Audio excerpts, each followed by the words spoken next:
Сәлеметсіңдер ме балалар? Қазақ тілі пәнінен 5-ші бөлімнің 1-ші және 2-ші сабақтары. Тақырыбымыз тарих қойнауында. Каналдағы видеоларды өткізіп алмау үшін тіркеліп, видеоға лайк басып, достарымызға жіберіп қойды ұмытпаймыз. 3-ші тапсырмаға қараймыз.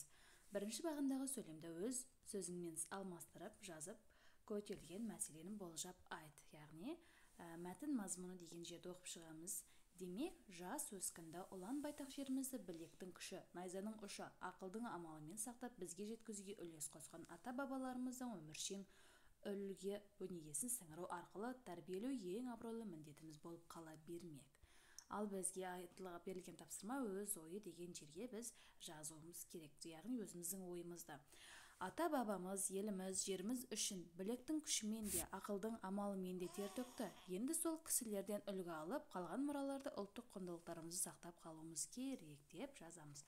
Тағы да қосымша ақпарат жазып, өздерің өзгертіп жазуларыңа болады, балақайлар. Енді 4-ші тапсырмаға қараймыз. Сөйлемдерді көшіріп жазып, көнерген сөздердің мағынасын түсіндір. Аңшы мүсіреп Есеней байға жарымсақтанып жігіттің арызын аяқтатпай киіп кетті. Тоқта деген соң сүйреңдемей тоқта бала, аулыңа сәлем айт. Есеней аға сұлтанның ат тұмсығын тіреген жерге таласып әуре болмасын деді. Аламандардың киім үлгісі сауыт-сайман, қару-жарағы да ала-құла. Біреу кебе, біреу балана. Енді біреулер тот басқан ескі кіреуке киіп алыпты. Бізде мағынасын айтатын болсақ, жарымсақтарың деген жағымпаздану, аға сұлтан басқарушы лауазымның бірі, сауыт-сайман батырлар киген темірден жасалған қорғаныш киім, сауыт, сайман құрал-жабдық, көбе батырлардың киіз кеудеше сыртынан киген сауыт, бадана сауыт түрі, кіреуке қымбат бағалы жауынгерлік киім, сауыттың бір түрі. 5-ші тапсырмаға қараймыз, балалар. Суреттердегі тарихи тұлғалар туралы энциклопедия, газет-журналдардан ақпарат тауып, диалог құрыңдар. Алынған материалдың авторына сілтеме жасап, өз ойларыңмен жалғастырыңдар. Суретте кімдер бейнеленген? Суретте қазақ хандары Абылай хан, Әбілқайыр хан, Қасым хан бейнеленген. Олар туралы не білесің? Абылай хан шын есімі Әбілмансұр. 1771-1781 жылдар аралығында билік құрған қазақ хандығының 18-ші ханы. Қазақ ордасының тарихындағы ең ұлы хандардың бірі. Әбілқайыр хан 1693 жыл Түркістан қаласында туған. Ол Әз Жәнібектің 5-ші ұрпағы. Шыңғыс ханнан бастап тарататын болса, ол хан әулетінің 18-ші ұрпағы.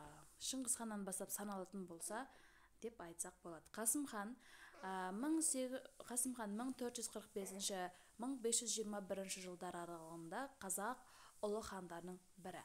Қазақ хандығының негізін қалаушыларының бірі Жәнібек ханның ортаншы баласы және Шайбанидтер мемлекетінің ханы Мұхаммед Шайбани ханның бөлесі. Абылай хан Қайбидің тәрбиесінде болған. Ақтабан шұбырынды жылдарында жетім қалып, үйсін Төле бидің қолына келеді. Аш жалаңаштықтан жүдеген, өңіне өсіп кеткен шашы қарап, Төле би оған Сабалық деп ат қойып, түйесін бақтырады. Әбілмәмбет төренің жылқысын да бағады. Бұл бізде хандарымыз туралы қосымша ақпараттар, тағы да өздерін қосып жазуларыңыз болады, балалар. Енді 6-шы тапсырмаға қараймыз. Төмендегі сөйлемдерден көнерген сөздер тауып жазулардың тарихи сөз немесе архаизм екенін анықта. Хан енді шетелдерден келген елшілерді қабылдайтын болды. Әр елшінің 2 қарынан 2 сарай төрешісі қолтықтап ханға қарай алып жүреді. Елшілер 10 шақты адам қалғанда оң тізерлерін бүгіп, қол қуысын бастарын иіп тағзым етеді. Қапталда отырған уәзірлер орындарынан тұрып, шетелдік меймандарды қолтықтарының демеп ханға беттеді. 4-5 аттаған соң тағы да кідіріп тағзым етті. Елшілер уәзірлер отырған сәкіге қарама-қарсы қойылған биік сәкіге барып жайғасты. Бұл жерде архаизм сөздер хан, сарай, төреші, уәзір, сәкі, тарихи сөздер, жүреді елші, тағзым ету, қаптал, бұл бізде архаизм сөздер болып табылады, балалар. 7-ші тапсырмаға қараймыз.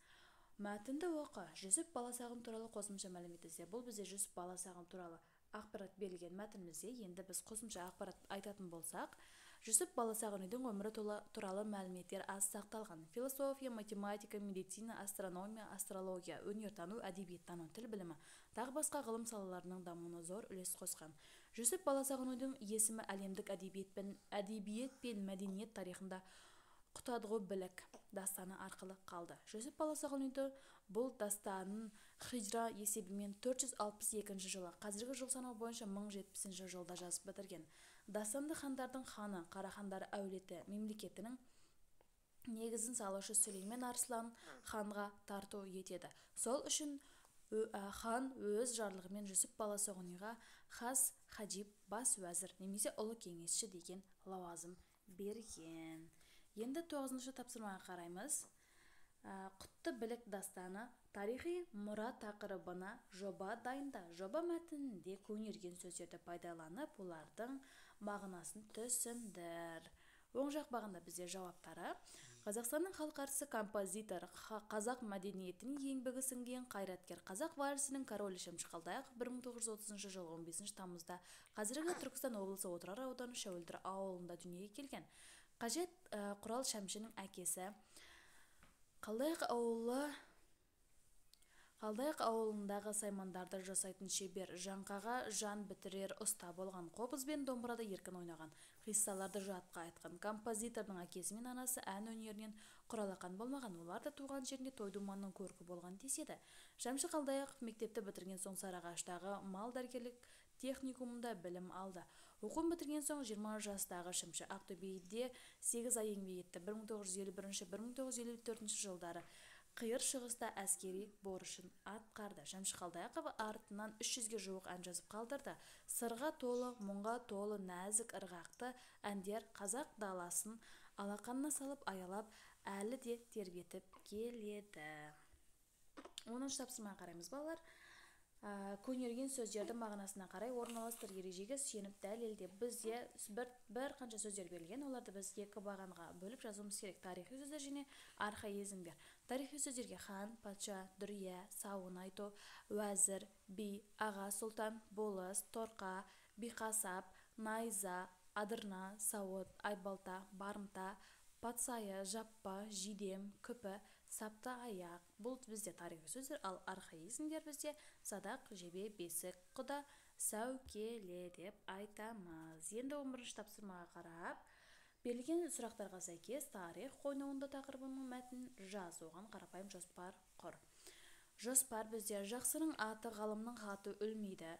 Тарихи тұлғалардың сіңірген еңбектері, тарихқа құрмет, елге құрмет. Ал біз сол бойынша мәтін құрайтын болсақ, біздің еліміздің тарихы өте бай. Оның ішінде аты жер жаһанға мәлім болған тарихи тұлғаларымызда жетелік. Бір ғана ұлы ақын Абай Құнанбаев, зерттеуші ғалым Шоқан Уәлиханов, Қаным Сәтбаев, Мұстафа Шоқай, Қаракөш иесі Қажымқан Мұңайтпасовтарды білмейтін қазақ жоқ. Бірі өлең жырларын қалдырса, тағы бірі ғылым саласына өз үлесін қосты. Енді бірі тәуелсіздік жолында күресті.